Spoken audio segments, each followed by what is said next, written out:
Hi everyone, Brett Nackman with College Autism Network here. Glad to see you all on this January 19th, 2024.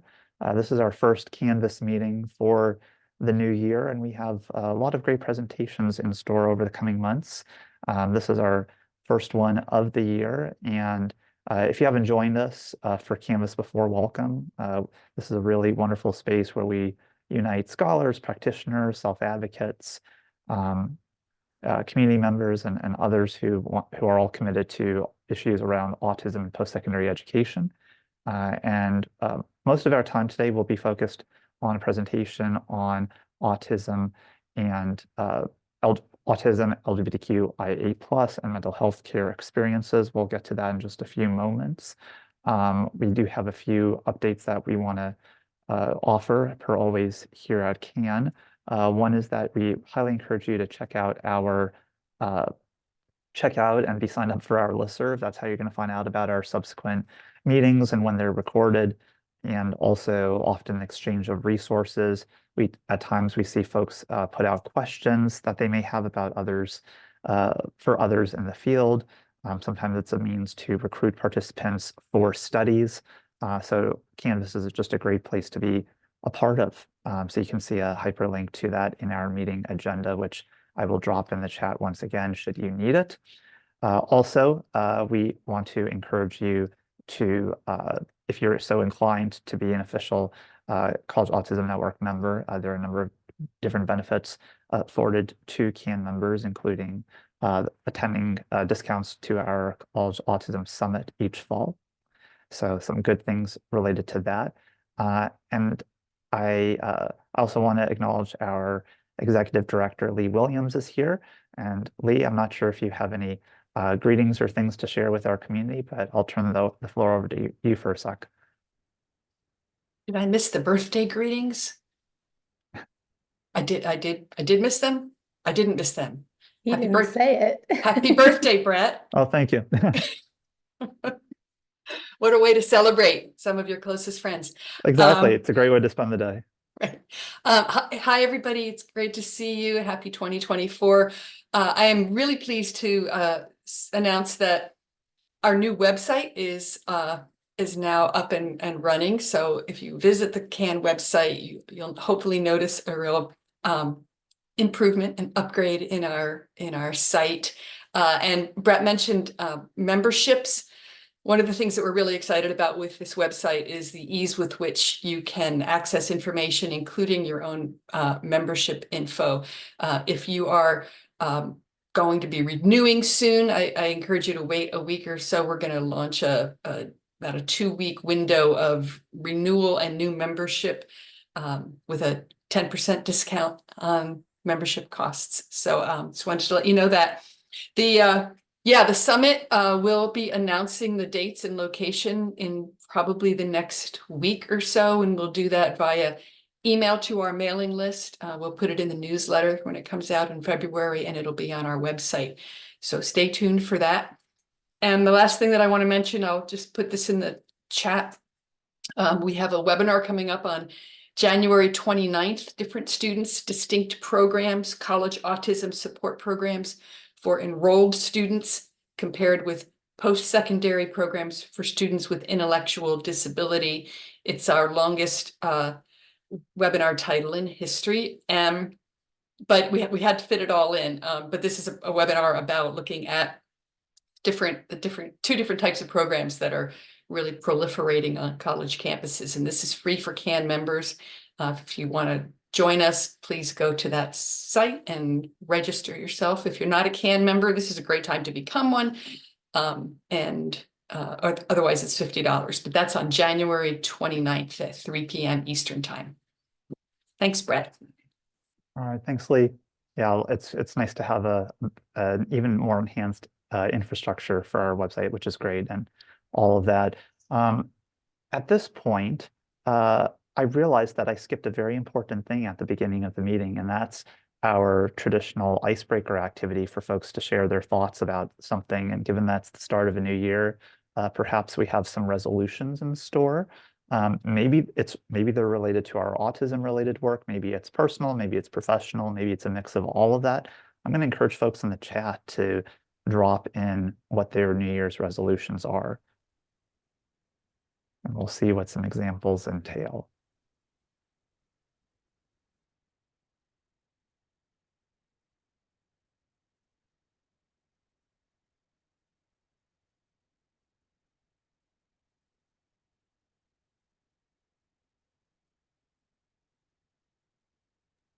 But we're already seeing some examples coming in, finding full-time employment, taking small walking breaks, diversifying music listening habits, increasing movement, moving more. I'm sensing a theme. But yeah, lots of walking related ones, being in touch with family, do less. Yes, there's actually some great books about doing less and doing nothing. Uh, reading, a dry January, meditating. So yeah, lots of good ones related to health and enjoyment, slowing down. Yeah, I think mine might be don't sweat the small stuff as much as I can. Reading before bed instead of the phone. Yeah, that's actually really good for our eyes as well. Mental health.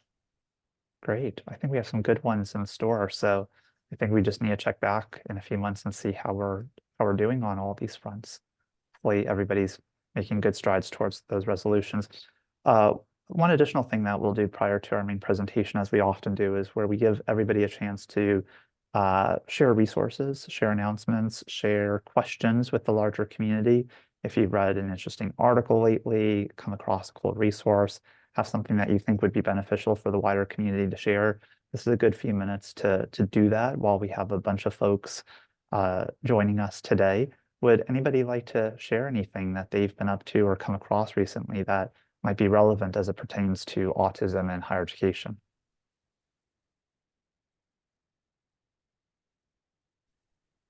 I can share that my colleagues and I at Diffusion have created an online video library with autistic young adults, for autistic young adults, sort of targeting priorities that came to us through our advisors, like consent and relationships and employment, and just advocating for yourself.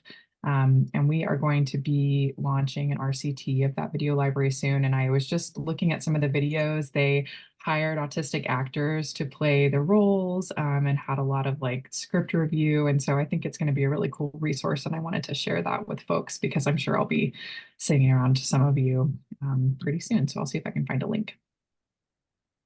Awesome. Thank you for sharing, Laura. That sounds really encouraging.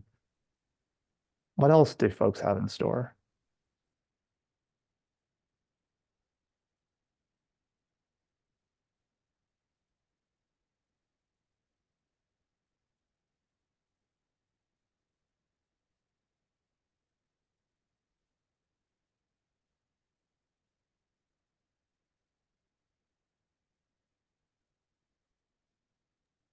Oh, Mark puts in the chat the CBS Sunday Morning story about the musical about autism. Yes, yeah, if you can find a link for that, Mark, and drop that in the chat, I'm sure people would welcome watching. It was actually quite cool. Yeah, and all autistic actors in that production as well, if I remember correctly. And then Lee put in an article in the chat from Psychology Today on why I sometimes forget I'm autistic. Great. Thank you for putting that in there.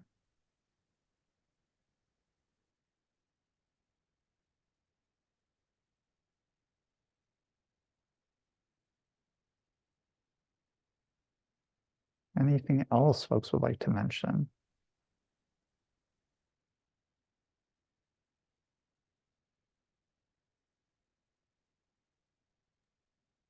Alrighty, well, you are welcome to drop in some additional items if they come to mind for you. And at this point, we're going to turn it over to our featured presenters for the day, or for the month, really. So the presentation is called Exploring the Mental Health Care Experiences of Autistic LGBTQIA+ Young Adults, Colleges as Facilitators to Care and Community. We have joining us Dr. Lauren Baczewski, who's a postdoctoral research fellow at the Center for Autism at Children's National Hospital in Washington, D.C., as well as Kayla Rodriguez, the Executive Advisory Committee co-chair for the Autistic Women and Non-Binary Network, a founding member of the Women-Enabled International U.S. Gender and Disability Justice Alliance, and a social media coordinator for the Foundation for Divergent Minds. So we're glad to have them both here today. At this point, I'll turn it over to them to share their screens, and I'm going to encourage all of you, as questions and thoughts emerge during the presentation, to throw that in the chat, and we'll allocate time at the end for those to be addressed. So over to you, Lauren and Kayla. Hey, everybody. Can everyone see the screen okay here? Okay, awesome. Great. Hi, everyone. So happy to be with you today. Thank you so much, Brett and Lee, for the warm welcome. Let's get started. So we're going to start with our plan for today. We're going to move first to tell you a little bit about who we are as presenters, Kayla and I, and then we will next talk a little bit about our project and findings. Next, we'll have some reflections from Kayla on the study findings, and then we'll turn it over to you for your feedback and questions. I'm very excited to talk about it with you all. Happy snow day also to those who celebrate today. Before I go to the next slide, I can start us out with introductions. So as Brett mentioned, my name is Lauren. I use she, her pronouns, and I'm a postdoc fellow at the Center for Autism at Children's National Hospital here in DC. For context, I'm also a queer person and family member of an autistic adult. And I'll turn it over to you, Kayla, to say hello and introduce yourself. Hey everyone, also happy birthday, Brett. My name is Kayla Maria Rodriguez. Like Brett mentioned, I am the Executive Advisory Board co-chair for the Autistic Women Non-Binary Network. I'm one of the, not founding members, like I said, like it was said, but like I thought I was a founding member, but I'm one of the very early members for the U.S., for the Women-Enabled International U.S. Gender and Disability Justice Alliance, and I'm the social media coordinator for Foundation for Divergent Minds. That's currently my job. My pronouns are she, they. I am a demisexual lesbian, and I'm also autistic and have ADHD. Awesome. Thank you so much, Kayla. You're welcome. All right, so let's get started. I just wanted to start us off by kind of taking a snapshot of what we know about autistic LGBTQ+ college student experiences. A lot of this work is from our own Brett Nachman and colleagues. So what we know is that folks have multiple intersecting identities entering college, and that identity development is happening actively at this stage in life. We know that folks are managing those different identities in the college environment. So they're prioritizing identities based on context, and many describe passing or masking experiences and choosing when and if they want to come out in one or more of those identities. They also describe challenges getting access to autistic and queer communities on campuses. So this is just to kind of set the stage for what we know coming in. So very few studies have looked at the experiences of this group of folks, autistic LGBTQ+ individuals, specifically around healthcare and mental health. Of the studies that we do have, many have recently used large-scale data sets to look at autistic queer healthcare experiences in comparison to autistic cisgender heterosexual experiences. So one of those studies from Hall and Wallish and colleagues from 2023 used the National Survey on Health and Disability to compare those groups. So a pattern emerged across these different indicators of health where LGBTQ+ autistic adults had poorer outcomes across these different indicators. So they were more likely to have a psychiatric diagnosis, report unmet healthcare needs, be refused care by a medical provider, and report that they have inadequate insurance provider networks. So other people have recently expanded on these findings with other large-scale data set to look at autistic LGBT mental and physical health, including work by Laura Graham Holmes and colleagues who I know is here using Kaiser Permanente data, and Goldie McQuaid and team using Simon's Research Match data. So some really important studies, good steps in the right direction using large-scale data, But our study wanted to kind of take this one step further, looking at in-depth experiences of autistic queer people in trying to get mental health care. All right, so given what we know about autistic LGBT experiences in college and the health disparities that we just talked about, our study wanted to take an in-depth look at the firsthand experiences of autistic LGBTQ young adults in the mental health care system. So one aspect that was really foundational to the study that you're going to hear more about is our community partnered approach. And this is something that sets this work a bit apart in that there's still few studies that partner with autistic queer people to conduct research, but we're seeing this increasingly more and more. One thing that kind of informed our selection of this age range from 18 to 28 years old was that we know many autistic people first get a diagnosis or seek out mental health support during their time in college. So this helps us think about how higher ed institutions can be ready to support them. We also know that this age range is oftentimes the first incidence of mental health diagnoses during this young adulthood period. So those were some pieces of our thinking with this. All right, so as you mentioned, the study used a community partnered participatory approach. For us, what that looked like was an advisory group of 5 autistic LGBT adults from across the US. So we have 2 of those team members here today, both Kayla and Brett. We worked together to design each part of the study. So this study was funded through an AIRP Scholars Grant through HRSA. So I connected with potential advisory group members through that network. And then I interviewed 5 people and hired folks who were aligned in their collaborative working styles. So you can see here a bit more detail about how often we met, how people were compensated for their time, and how we communicated as a team. And now I'm going to turn it over to Kayla to talk a little bit about how we worked as a team. Yeah, also, I forgot to say I'm Puerto Rican and my pronouns are she, they. I think maybe I mentioned that before, but just making sure. So yeah, I really liked being part of the study with Lauren, Brett, and the rest of the other autistic advisory board members. Basically what we did together, we did it as a team, which I really liked. And like, I like that Lauren took that participatory, I don't know how to say it, but participatory approach to this research study and actually involving autistic queer people. Basically what we did is that we came up with the survey and interview questions together. Like we're all involved in like the process of like coming up with what to put on the survey for the evaluation process if people were eligible for the study, and then coming up with, and if they were eligible for study, we also came up with the interview questions for the people who were eligible for the study. We promoted and recruited for the study involving other organizations.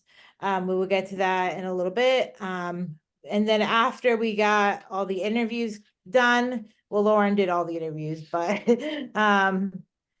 we looked at the data together and we found some very interesting results, Lauren, as you may say, and very telling results, I also add. And right now with the project, we are working on the academic papers. I'm going to help with the plain language version of the papers later. I'm not really good with like scientific language and stuff used in academic papers. So I decided I would help with the plain language version of those papers, and that will happen later down the line. I don't know when that will be, but right now they're working on the original version of the papers. So yeah, basically, yeah, we met every 2 weeks from like the years of 2022 to 2023. It was a 1-hour call. We had 18 meetings total. We were all compensated for our time, and we all worked together to ensure we could do the best study that we could. So yeah. Thanks, Kayla. I'm glad you brought up the interview thing. I'm curious to talk with this group about it because I wanted everyone to be able to interview, but my IRB gave me some pushback about that. So interesting food for thought there. Okay, I think we can move on to the next slide. So we recruited participants using this flyer on the left, and they were eligible if they are autistic, self-identified, or formally diagnosed, identify as LGBTQ+, between 18 and 28 and live anywhere in the US and have tried to get or received mental health care. And participation meant answering a short survey with demographics and agreeing to take part in an interview. So how did we recruit people? We partnered with some of the organizations here, including the wonderful College Autism Network. And we also used social media, including a study-specific Instagram account. So Kayla's gonna talk a little bit about these two recruitment orgs that we partnered with. Yeah, so like I said previously, I am part of the Autistic Women Non-Binary Network, so I was very excited to sorry, to for AWN to promote the study. I reached out to Sharon. Well, let me just first talk about what AWN is. The Autistic Women Non-Binary Network, is an organization that provides community support and resources for autistic women, non-binary people, and people who are gender expansive and or agender, basically not autistic people who are not men, cisgender men. I'm executive advisory board co-chair, along with Marenike Giowanawu. So basically I emailed Sharon DeVanderpoort, who is the executive director, and she agreed to share the study, and then Court and Kaylee posted it agreed to post the study on AWN's Facebook page. We got a lot of people interested because AWN posted on social media, and perhaps too much. People were kind of I remember people were kind of upset because the age range, and that they couldn't participate because of the age range. I think Marenike that day, she posted a link to another study that was kind of doing something similar that had a broader age range. So, but we got some people out of that. And then another organization we worked with the Autistic Self-Advocacy Network, ASAN, which is like AWN, an organization run by autistic people for autistic people. I used to be involved with ASAN because I was part of an affiliate group of ASAN, and sorry, and so I recommended that we would reach out to ASAN because their reputation is, pretty good. I mean, they've had some controversy recently over racial discrimination, but I heard they're getting better in that regard. So, but I knew they would, they would be a great place to reach out to and spread the word about the survey because, they're run by autistic people for autistic people, and we wanted to just recruit like not as many autistic people as we could, but like many autistic people who would be good for the start study. We had the number of participants were like 25. So yeah, I think ASAN and AWN, if you haven't heard of them, they're really great autistic run organizations that I recommend you check out if you haven't already. So yeah, I think we had enough people, and because we did all of that, and yeah, and I think we got the right amount of people. We sure did. We hit our recruitment targets pretty quick, actually, which was exciting. And we'll talk a little bit about that here. So 29 people, more people wanted to, but we had to close the self-screening, signed up for the study because we wanted to make sure we could pay everyone for their time. So we ended up with a full sample of 28 people. 20 of those folks went through with interviews, and then 8 people only did the survey. So to tell you a little bit about who was in our sample, we had pretty good geographical diversity across the states that you see represented here. And I want to give you a little more info about folks and who they were. So in terms of gender identity, almost half of people identify as non-binary, gender fluid, or gender non-conforming. And in terms of race and ethnicity, our sample was largely white, but we had representation across the other race ethnicities that you see here. And then just to point out a few other things for you here, the majority of our sample was identified as assigned female at birth and as transgender. and they largely have completed some college or have a bachelor's degree. And most folks were diagnosed in early adulthood, so almost 19 years old on average. So this would be considered a late diagnosed sample. All right, so a little more details on the measures that Kayla mentioned. So we had a demographic survey that we created, semi-structured interviews that were either oral or text-based. People could choose based off of their preferences.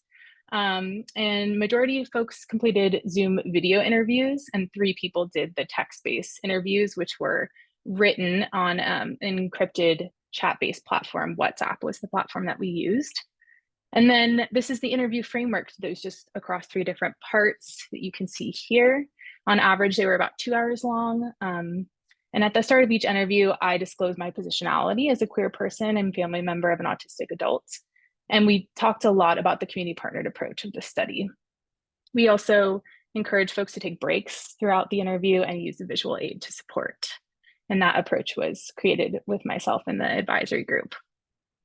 In terms of analysis, I won't spend much time on this, but we used Braun and Clark's 6-phase thematic analysis to do inductive coding of the interview transcripts. And 2 advisory group members did that with me and created the initial codebook. We achieved consensus within about 6 meetings that we did together and refined the final codes with the full group. But happy to discuss this more, but for sake of time, I'm going to move on to the results. Okay, so in our sample, we found high rates of co-occurring mental health diagnoses reported by our participants, which is consistent with the previous work we looked at. We see that reflected here. Every participant endorsed at least one co-occurring condition or disability in addition to autism. And when I asked folks to describe their current mental health status, several people contextualized their answer in the present historical moment, so coming out of the pandemic, and talked also about the impact of current events on their mental health, such as the murders of Black lives and the Black Lives Matter movement. People also talked about their mental health being continually impacted by their past experiences of trauma during childhood, so things like bullying in school, therapy-related trauma, things like that. Many people really wrestled with this question of whether their mental health was an aspect of their identity or a condition that they suffer from. So that was interesting. And overall, mental health was really salient for people in their day-to-day lives. Okay, so in asking people about their experiences navigating the healthcare system in the US, the vast majority described a similar process or road to getting support. So the starting place for many, as we mentioned, was mental health diagnoses being very common and people seeking some support for that. So that drives many folks to the traditional mental health care system, things like therapy, psychiatry, and patient care. But along the way, many people talk about hitting several barriers or things that make it harder. So these are things like cost of insurance, cost of therapy, the executive functioning steps that it takes to find the bus to take it to your appointment on time, finding a good fit in a therapist. And then there were also things that made it easier, or facilitators, these green flags. So these are things like having a family member or friend vet a provider for you and help make that connection. And so some people are adequately served by this traditional mental health care system, but some people are not getting their needs met. So it drives people to think that there must be another way. So this fork in the road is really representative of that. There should be a more pronounced visual fork here, but that is forthcoming. So people were driven to find alternative practices that helped and supported their mental health. This could be things that were really individualized, like journaling, special interests, in some cases using substances. And for many folks, this also happened in community. So community care, meeting others that understand your experience. So this was kind of the general path for many of our participants. And in addition to this path, several themes came out of our thematic analysis of the interviews. So next, we're going to look at 4 of those themes that are most relevant to the higher ed context. And each of those themes is either a barrier or facilitator to mental health support. All right, how's everybody doing? Can I get some thumbs up? People doing okay? Nice. Okay, great. So our first barrier to care that people mentioned was people don't believe me, disbelief and denial of autistic LGBTQ+ identities. So we know that people don't just have one identity, right, coming into college and even outside of college. So we know that the healthcare medical system can often struggle to hold intersectional identities simultaneously. So people often felt that they were not believed about who they are. So people told stories of providers denying that they're autistic, disregarding their opinions and preferences, painting them as kind of an unreliable self-reporter. So one example of this is from Sam, whose quote you'll see here. Sam is a pseudonym, and then after the name you'll see its descriptors in the participants' own words of their demographics. And so Sam says, I met with a neurologist. I was like, okay, she's asked me about past things. I should just mention it. So I mentioned it. And then at the end of the meeting, she was like, why are you so sure that you're autistic? I was like, well, I just know. I do also have a diagnosis, but what do you mean by that? I was like, ugh, the frustration. Or she said something else about how she's had other patients perplexed who have been autistic and I'm not like them. And I was so confused, so perplexed by that. I think in medical spaces at all, I'm already a minority. I don't really look like any of your patients anyway. So people told these stories of disbelief and erasure, not even just specific to the healthcare setting like Sam, but also in their families of origin. So for Kennedy, he writes, my parents were fine with the queer bit, but the gender piece was much tougher. They kept getting hung up on the autism piece, blaming that for my gender, suggesting that I didn't understand my gender fully. And then they also, for a while, were convinced that being trans had caused the autism. So as I mentioned before, many participants first sought out a diagnosis in our mental health care while they were in college. So I think a piece here for us to think about in the higher ed environment is taking a second look at student health care centers on campuses and counseling centers. What are the practices going on, and thinking about disbelief in that context. So another barrier to care that folks mentioned is I can get someone knowledgeable in autism or the LGBT area, but not both. Providers lack of fluency in supporting diverse autistic clients.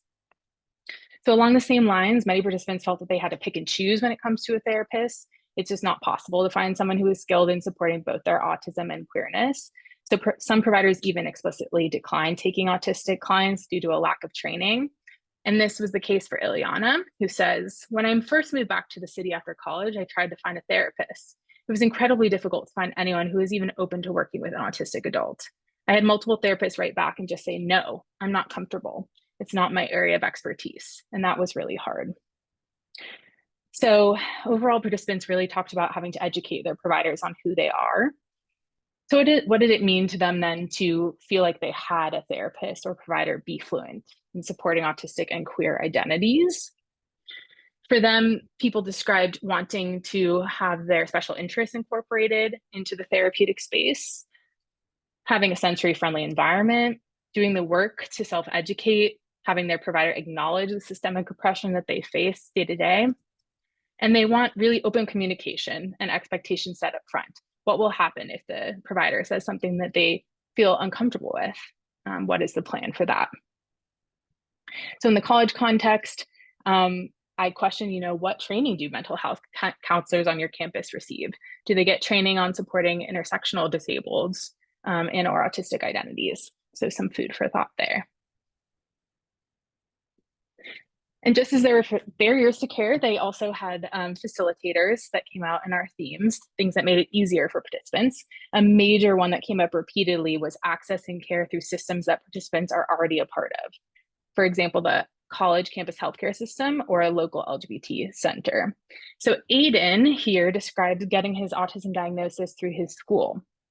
He says, my college has this program. It's an academic support services for neurodivergent students. My service coordinator was like, we can give you updated diagnostic papers. You don't have to pay. I mentioned it was because I was like, I'm interested in getting diagnosed. So expensive. And she was like, well, college can pay for that actually. And I was like, oh, sick. So I got booked for a psych evaluation with them completely free for me, which was awesome. And we know that also leaning on existing relationships was another way that participants got connected to care. So the second quote here, I won't read this one for the sake of time, from Chris, but Chris describes getting connected to therapy for the first time because of their relationship with their coworker. So being already connected to or embedded inside of a system that has mental health services allowed many people access to diagnosis and care services, often for the first time. Yeah, let's check the time. Okay. So in terms of another facilitator that I want to make sure we cover here was community care. So many folks search for alternative practices, as I mentioned, to cope with their mental health outside of more traditional forms. And one major way that they did this was through community healing and care practices. So what does this mean for people? I have some examples here on the screen, but just to describe, folks talked about sharing vetted resources, which is what Aiden talks about on the left, pooling resources through Facebook groups that he's a part of, and also getting support from peers, friends, and family outside of the healthcare system, from people who are not trained professionals. And that is what Alex is describing in the quote on the right. So one thing to note here is that there are some complexities of community care, which I'm going to talk about briefly next. So people have had mixed experiences in community settings. Many folks described having challenges with accessibility in getting connected to community, and also challenges with in-group discrimination experiences. So Sam really sums this up in saying, it's almost as if there's a way to be part of communities, and it feels as if there's a false sense of acceptance. I find with lots of communities, despite preaching acceptance and love, there are expectations for how to present and what makes you normal within that community. And others spoke similarly along this sort of thread of in-group discrimination experiences and what is normal. So quotes about biphobia, sort of ableism in queer spaces and environments. And I'm just going to put some of these quotes up here so you can take a quick look. Happy to come back to this as well to take a look. All right. So I just wanted to quickly sum up some of our findings here. So we saw high rates of mental health diagnoses in our sample. And our interviewees really reimagined what their care could look like and took agency in finding other pathways to coping. Colleges can facilitate access to diagnosis and or mental health supports for autistic queer people. And this is an opportunity for connection to community, and that has a clear impact on mental health. Monique Botha writes about this, so that will be one of the papers that I include the references about how autistic community connectedness can be a buffer to minority stress experiences. All right, so we have a couple recommendations and reflection questions, and I want to make sure we have some time for Kayla to share her thoughts as well. So I'll just highlight a couple things here. We have plenty of recommendations, but in terms of key things, our group is really focused thinking about the higher ed environment and equipping campus providers and staff. So thinking about how do you understand how autism presents across different demographics, particularly what do autistic traits look like amongst late diagnosed people, and just the importance of hiring counselors and staff from a variety of cultural and neurotype backgrounds. And then on the right here, you'll see some reflection questions that I'm happy to share on a slide for you all to take a look at later, just thinking about where is the nearest gender neutral bathroom to your office? Is gender affirming care available at your health center? Is it covered by insurance? How hard is it for people to change their name on student record documents? What's the accessibility of programming that's happening across your campus right now? Are they all queer student happy hours, for example? That can be a big sensory experience. So thinking through some of those questions here. We have a few key resources that we're happy to share as well, including some of Brett's work here that you can see, and Monique Botha as well. And then incredible toolkits and books from the Autistic Women and Non-Binary Network and ASAN as well. So happy to share those. But I'm going to pivot now for a few minutes to Kayla, if we have time. I think we're good for maybe about 5 minutes before we open it up to other questions. I see some things in the chat as well. Looking forward to checking those out. All right, so Kayla, I thought it'd be great if you could share a little bit first about why is it important to you to connect with other autistic and queer people, and how do you meet them? Well, it's very important for me to connect with other autistic and queer people because, nobody wants to feel alone, and nobody wants to feel like that they're the only one that like experiences these type of things. Like being autistic and queer. It's sometimes hard to find those people, but I think if you do find those people, I mean, a lot of autistic people are queer. I'm not denying that, but sometimes it can be hard to even find another autistic person, even, let alone an autistic queer person. So I think it's very important, you know, to find that, because community is very important, because you won't feel alone. You have things in common with people, and it makes life a little easier knowing that you're not the only one that has struggles with, you know, dating or dating someone of the same, like, you know, like my experience is like I'm having a hard time dating, and like maybe there's another autistic queer person who's having the same problems, you know, or maybe we both like the same special interest, or, you know, just finding community is very important, because it makes you feel less alone, and it helps you accept yourself, you know. How I met other autistic and queer people. I met other autistic people through ASAM, you know, the affiliate group of ASAM I was a part of, who I'm still friends with, to the people in that group to this day, AWN and meetup.com. And then some of the autistic people at AWN are queer.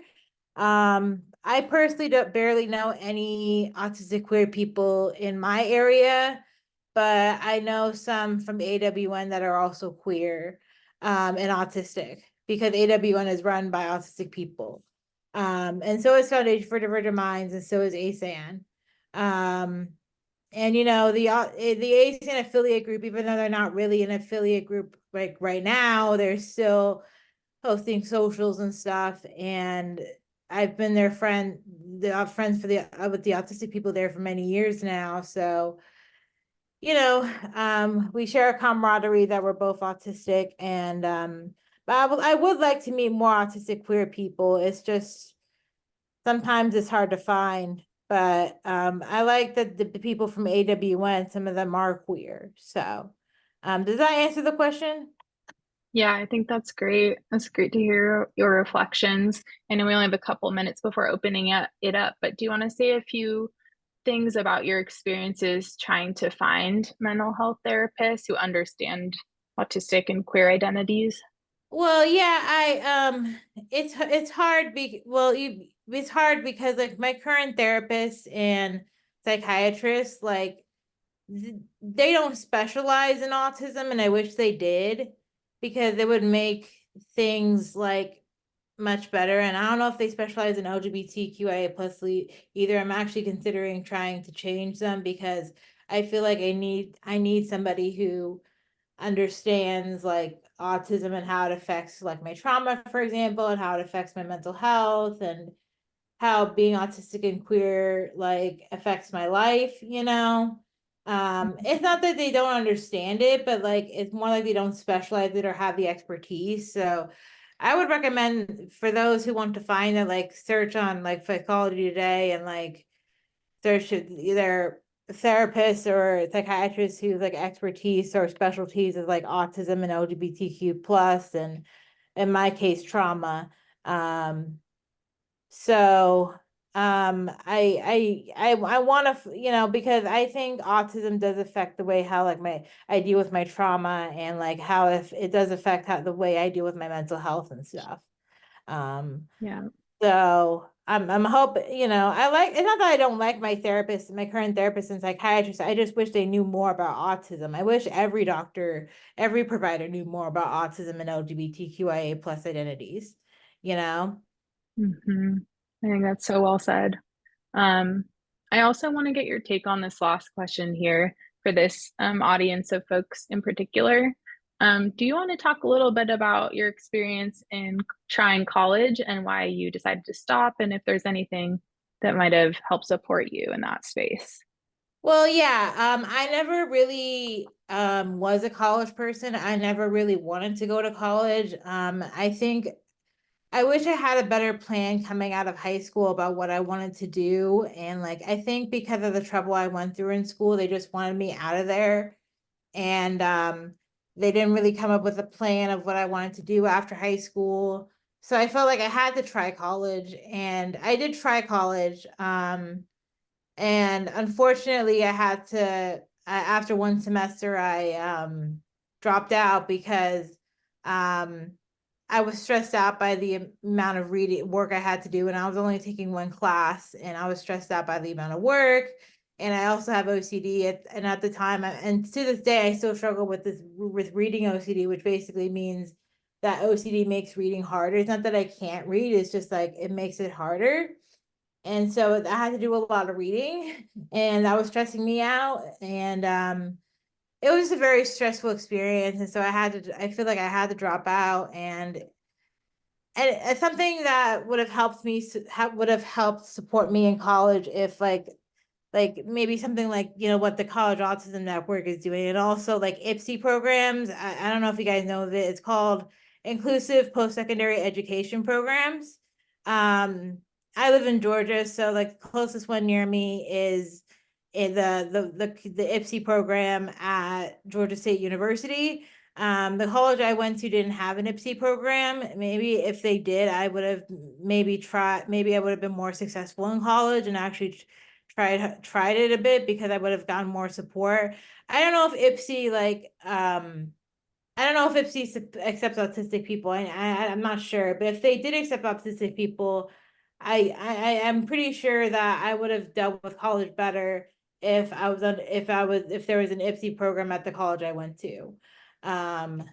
Or you know, other you know, a thing to, or like another program to like that similar to IPSI that helps like autistic students or neurodivergent students in college. Maybe I could have given it a fair shot if there was a program like that in place, the college that I tried. So yeah. Thanks, Kayla. I think that I really appreciate your sharing of all of that. And I think IPSI programs do accept autistic people and people with a range of disabilities as well. But love to hear some feedback. I want to pause because I know we're getting close on time. Maybe Brett, I don't know if you want to Yeah. help us transition. Thanks. Yeah, thank you both for that wonderful presentation. Glad to be part of the team as well. Let's turn it over to some questions that are emerging in the chat. The first one that I saw surface was from Mark, who asked, how would you like to expand this study for future research? So Lauren or Sheila? Yeah, that's a great question. Excited to get Kayla's thoughts as well on this, but I know we did talk about this as a larger team. And I'm seeing, thanks Lee for putting that in the chat. We did talk about what we want to expand on this. I think that some of our team members are interested in trying to do a larger scale version of this study. So take some of the themes and some of the like key experiences and get a bigger sample, maybe open it up to a wider range of ages to get a better sense of barriers and facilitators across ages. So that was one next step that people wanted to take in thinking about some of these findings, is to expand it. But I do think there's also value in the in-depth look. Kayla, do you want to add anything to that about Yeah, what like I comes next? agree, like with the age range, because when we shared the study with AWN, and AWN shared it on their Facebook page, a lot of people were interested in participating but couldn't because of the age range.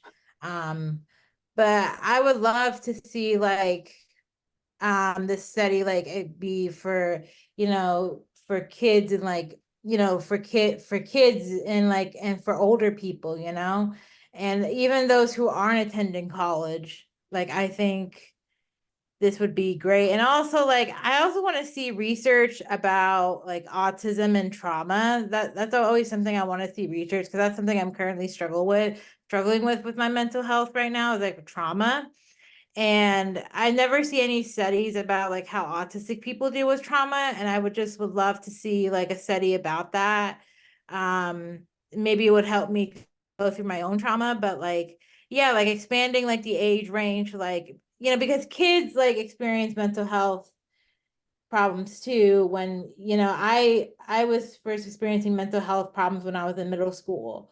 And so like, you know, kids and older adults, and like not specific to college. And also like, you know, a study about like research about how autistic people deal with trauma specifically. So yeah, that's my answer. Lots of opportunities for sure. Next question comes from Lee, posing how much knowledge about autism is enough and how do licensed counselors or therapists best achieve that level? Oh, wouldn't there be nice if there was just a clear threshold in which we knew people were feeling supported? Right, I yeah. think it makes me think about how I know a lot of folks who are providers have reflected that and I'd love to do studies in the future to get provider perspectives as well. But I think a lot of people don't even get any training about autism or disability in like their MSW program or PhD program, PsyD program. Some have to take it as an elective or a special focus, but it's not part of generalized curriculum. I know there's a big effort to include autism and disability more in medical school curriculums around the country, but there's definitely discrepancies there from what I know and what I've heard people talk about. So I think even just sort of any type of baseline knowledge, whether that's a presentation or short module people could go through that sort of gives them a foundational set of knowledge. And then they could focus specifically on their age range. So if they're on a college campus, they could have some modules about masking, for example, things like that. So excited because that sounds like Laura Graham Holmes territory to talk with her about that.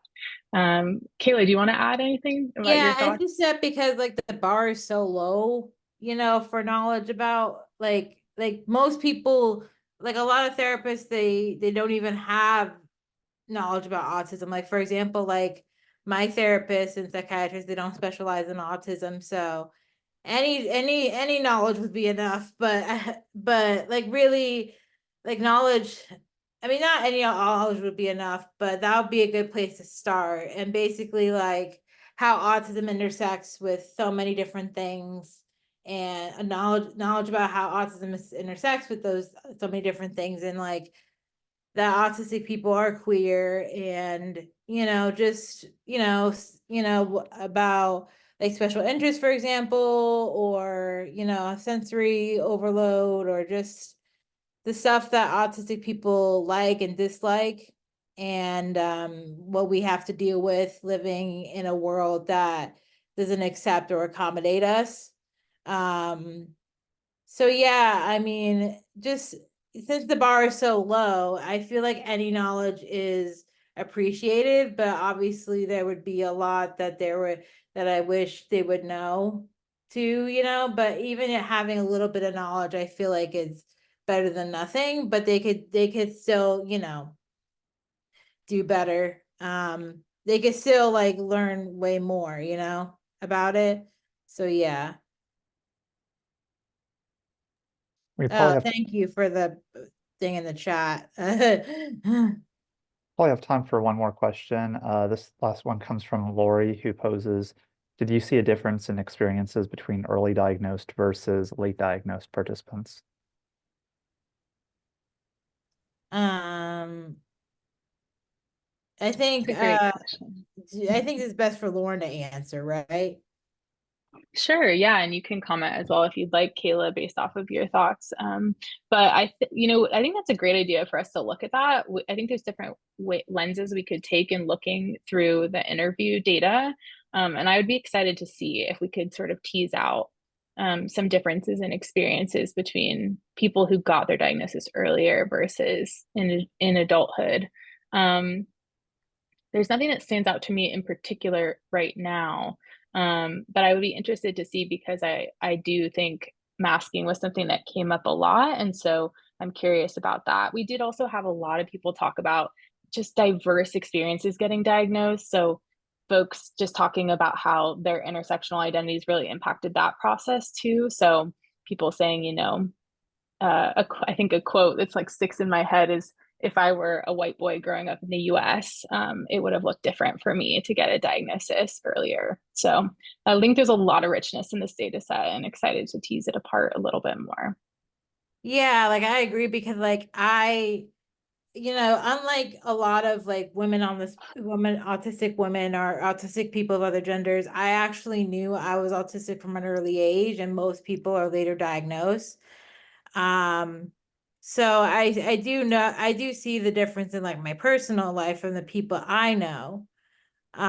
So I mean, from the some of the autistic people I know.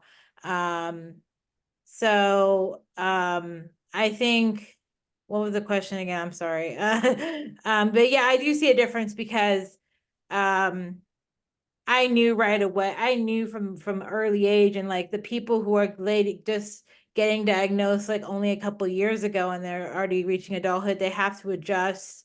And like, because they thought their whole lives leading up to the diagnosis was like, oh, something's not right with me, but I don't know what. And so, and I didn't have to worry. I knew what, like, I'm autistic and I knew that's why I was different. But yeah, I wish they would have known sooner because it would have made more sense to them. And now they're struggling with like having to realize and like deal with their autistics, you know, their traits and like, you know what I mean? So they're trying to adjust to being to knowing that they're autistic, and like, because the whole time they thought they were normal. I mean, not normal, neurotypical, but they were just different. So yeah, that's why I'm a big supporter of like being diagnosed as soon as you can, because it really explains a lot when you're a kid. So yeah. Well, I want to just thank you both for your time today, sharing your expertise about this project. Having been on the advisory team, I was just consistently impressed by Lauren's thoughtfulness and intentionality in gathering everyone's perspectives and values and insights that I think benefited the overall project. And Kayla and other advisory team members really just offered so much of their heart and their energy into making this a really rich endeavor. So it's just been a wonderful endeavor to be a part of, and it'll be cool to see how this evolves and how this sparks further inquiry. And so really lovely job. Yes, and other folks are sharing their congrats and appreciation in the chat. Also want to recognize that Sky Murphy and Laura Graham Holmes offered some additional resources in the chat for folks to consult, and I'll put those in the meeting notes as well. At this point, this concludes our January Canvas meeting, but we invite you to come back soon. We're actually going to be having meetings on different days of the week. Usually we do Fridays, but we're going to mix it up a little this semester to reflect what folks indicated as aligning with their availability. So we're going to be changing it up a little bit. So our next meeting is going to be on Tuesday, February 20th at 1 p.m. Eastern Standard Time. And we are going to be joined by Gary McManus out at Rochester Institute for Technology, RIT, to talk about their great effort related to understanding how their programmatic students define success. And it was some work that was shared back in the fall at the College Autism Summit, and we'll hear more about that for a wider audience. So until then, we'll see you on our listserv. We'll have this video recording available for folks to watch in just about a week. And thank you again, Lauren, Kayla, and all of you for being here today. Bye. Thank you. Thank you so much for having us. Oh, sorry. Can I just say something real quick? Yeah. Yeah, someone just said they wanted our emails, so that's why I just want to make sure they get our emails before we wrap up. Absolutely. And I Great. can also put those in the meeting minutes as well. Okay, just making sure we address that comment. So sorry, Lauren, what were you saying? No, that's exactly what I was thinking. Thank you so much, everybody. And we'll definitely share our emails. Appreciate it.